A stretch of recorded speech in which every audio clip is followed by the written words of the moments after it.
Korang kopi jenis yang minum air sejuk ke air panas? Macam aku ni bangsa minum air sejuk. Tak tahulah umur ke apa benda sekarang ni, aku suka yang sejuk, yang sejuk. Sejuk-sejuk macam mana kalau kau nak tak nak kena ada ais. Ada peti ais dekat office. Nak tuang ais hari-hari confirm lah, tengok muka pun tahu pemalas kan. So ni tips yang aku nak sharekan kepada mereka yang pemalas. Aku guna cara macam ni kan.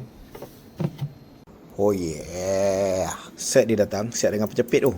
Benda lah ni panjang, lebar, tinggi, lebih kurang 2.5 cm.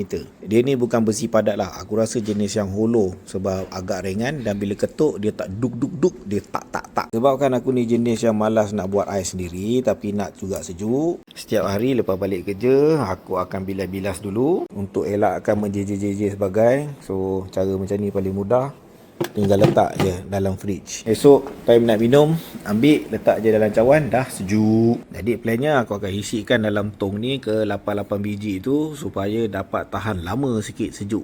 Rasanya kalau pakai botol yang 700ml tu macam dah ngam-ngam cedok kan. Pendapat korang macam mana?